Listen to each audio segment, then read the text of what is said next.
Hello, hello, hello, crossroads, witches and other interesting magical beings. Yes, I can see I'm in reverse. It says make yourself a priority. And that is very much what this is about.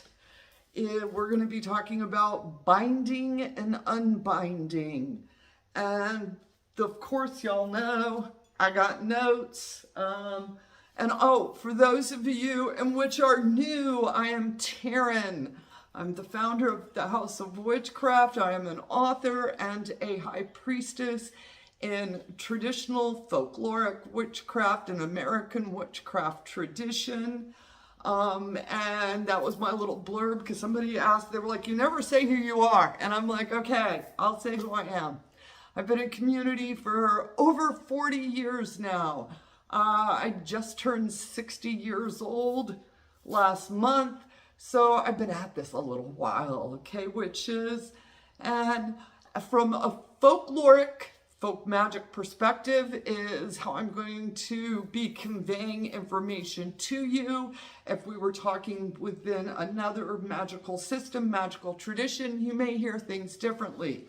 So do not be confused if you hear me saying one thing and then you go listen to another practitioner and they're like, no, this is binding and unbinding, all right? And this is how we do it. And then if you go talk to an occultist, a ceremonial magician, they're going to tell you something different. Go talk to, neo-pagan, new age Wiccans, they're going to tell you something different, all right? And I want to say all of them are valid for those folks, all right? Now, back to that folk magic perspective of binding and unbinding. The first thing I thought of was a little phrase that I had been taught years ago, which is in regard to magic and doing magic, 2 buttons and a bead is all you'll ever need. And a little red thread helps, all right? And the 2 buttons and a bead remind us that it's very simple items that we need, all right? It's not about all of those mystical, magical ingredients that are now available all over the internet that none of us know anything about. It's about keeping it simple, keeping it real, and using things you understand. The other side of that is a little red thread helps. Red thread is very common in folk magic using for cursings, hexings, and bindings.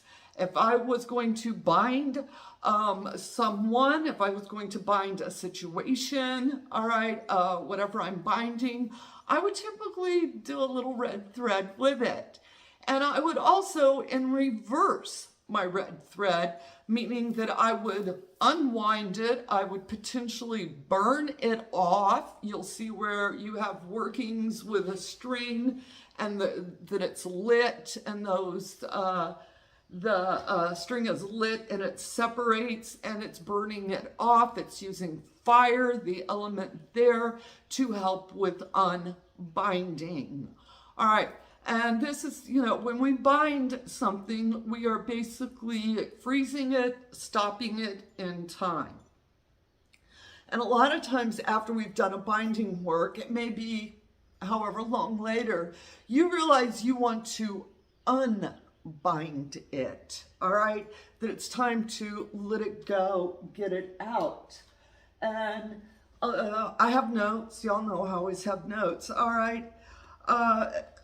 One of the biggest reasons to do an unbinding, are a lot of times referred to as cord cuttings, is for emotional liberation, all right? This allows you to release pent-up emotions, resentments, and attachments that may be weighing you down. By severing these energetic ties, you are creating a space for healing, forgiveness, and emotional renewal. And I would like to replace the word forgiveness with grace, all right? I am not a proponent of I have to forgive, all right? But I do think I need to find grace in the situation. I need to find a point of understanding, all right? Another reason that we would use a cord-cutting unbinding spells is freedom from toxic relationships, whether it's a past romantic partner, a toxic friend, a dysfunctional family dynamic. This allows us, using an unbinding, a cord-cutting spell working ritual, allows us to sever ties from that. And another thing we can do, with cord cutting or unbinding ourselves, and we don't even think about it in this perspective, is to release ourselves of negative patterns, to unbind ourselves of a negative pattern, all right? You know, and this is where we have repetitive patterns of behavior, thought, and belief that inhibit our growth and evolution. All right, cord-cutting bindings can help us break free of that pattern. All right, allowing, again, this is about, you know, greater self-awareness, empowerment, personal transformation, where you're just getting rid of that, whatever yours is. And another cord cutting and unbinding working that, again, I don't think a lot of people think about is spiritual renewal. By releasing stagnant energy and attachments, cord cutting unbinding spells create a space for spiritual renewal and expansion. All right, this is about aligning with our higher purpose, reconnecting with our inner wisdom, and embracing the fullness of our personal spiritual potential. And we do that by letting go of the past. All right, I was talking earlier with spring cleaning. I always tell folks, you got to clean out your closet, clean out your spaces, so that way you have room for new things, for new experiences, for new tokens, for new remembrances, and for new material items. All right, and that is a way of unbinding, cord cutting, letting go of. Here, I'm giving these clothes away so that I have space for new clothes. I'm being very simplistic in this with it. And how important, where we often think of, you know, binding and unbinding as things that are done to people. In reality, we are doing them to ourselves, witches. And that you step back and unbind yourself. All right. One of the things I will sit and do, and back to me and my red yarn, is I will write down that undesirable trait, whatever it is, and I will wrap until I have a complete little red ball. And I'll put that on my altar, my sacred space, my working space, and I'll sit it there. I light my candles around it, and I start talking, because I know what I wrote on my piece of paper. All right, you know, and what would be a good, I'm trying to think of something that I don't want to tell my personals, but, okay, let's say, you know, that, you know, I lack self-confidence. I would write that down. All right, and I'd bind it up into a ball, sit it on my altar, open my space up, make sure that my space is, you know, clear, cleansed, and I'm ready for this working. And then I would pick up that ball and unwind it and be like, you know, I'm letting go of, I'm getting rid of, and I'm sending this out, and it's no longer going to affect me. Okay, and you can do it the other way, where you write it and just bind it up into a ball, and then you take the ball and put it out in the yard, you bury it, or you take the ball and you throw it in the fire and you just poof it up. How you do the working, there are so, like I was saying earlier, you ask all these different people, you're going to get all these different answers. But looking at putting together a working, all right, that makes sense to you. How are you breaking the cords? How are you cutting the cords? Are you going to get a piece of red thread and sit there and chop it up while you're like, and this is no longer going to affect me, as these cords are cut, so too is the energetic, connections I have to this person, to this situation. Whereas someone else may want to take, and like I said, unbind, and others may see an unbinding as a way of winding it up. So it does get confusing. But I'm going to give you a very simple outline. And like I said earlier, first start with making sure you have a space that you're comfortable to work in, and really grounding and visualizing what your intention is, okay? Get that clear tunnel vision of your intention, all right? Visualize the energetic cords that you wish to release, all right? Use a symbolic tool, all right? A knife, a pair of scissors to energetically sever them, or in a physical realm, use a cord, use a piece of string, use some thread, all right? And like I said, I say red thread, but that doesn't mean that any other color thread won't work just as well, if not better, for you. If you are vibing on a different color and you're like, no, I always do it in black, then use black. If you always use white, yellow, whatever blue, green colors you want to do, all right? Now, another thing that some of you may want to do during this time, why you've got this visualization, whether you're on an astral plane cutting the cords, or if you're in physical realm cutting on it, you may want to call upon your personal deities, your personal guides, your personal angels, your personal archangels, your ancestral spirits to help you. All right? Especially if you are working within ancestral realms and you have spirit guides around you, call to them and help me cut this cord, help me get rid of this situation, but help me, all right? And this is the time when we would ask for assistance from our spirit folk. The next thing you want to really make sure that you do is you release any residual energies.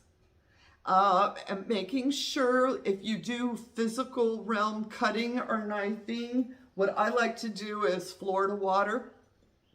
And I rinse any tools that I used. I will rinse the area in Florida water. I will do my hands in Florida water. I've been known to sit down and wash my feet as well, but I want to make sure that there's no residual energy. We are zeroing out, all right? There ain't nothing left. And ultimately, a good cord cutting spell working is about breaking free from the past, releasing energetic attachments, and embracing profound renewal. I just love that, I was just like, oh yes. I do want to say the notes came from Ashiana, who does quite a few things for our 13 Moons community. We had a really good discussion on it, and that's I'm being able to share it with you all. If you are interested in our community, our year and a day journey that we help you with, but it's about renewing your sense of self, your magic, and the 13 Moons is this wonderful community where you can come and like-minded people. So, all right, now,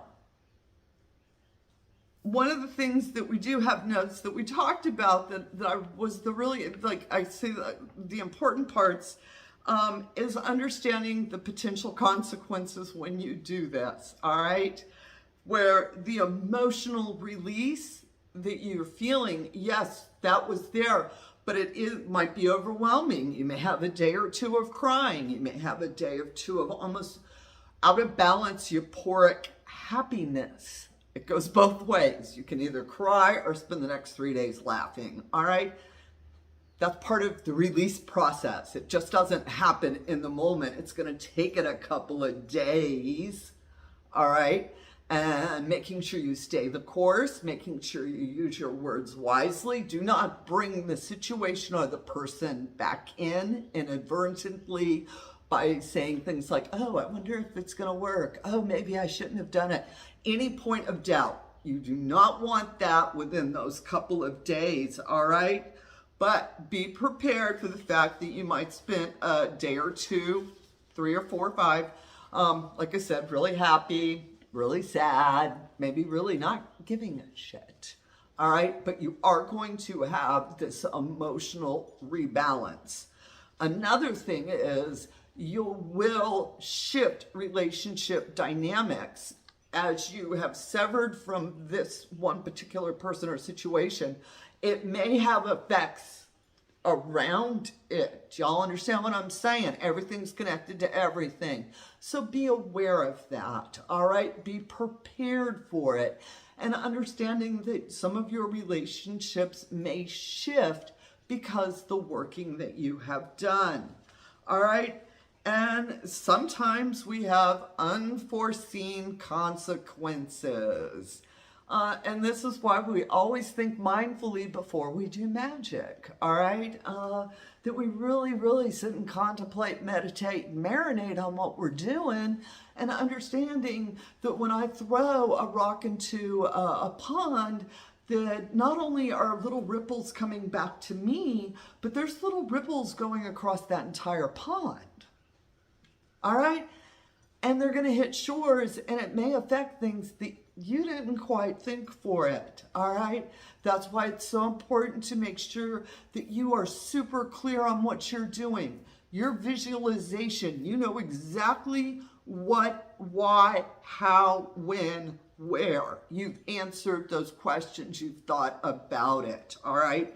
And you are now ready to end this. You're ready to sever it. You're ready to cut the cords of it. All right? And to also, ethical considerations.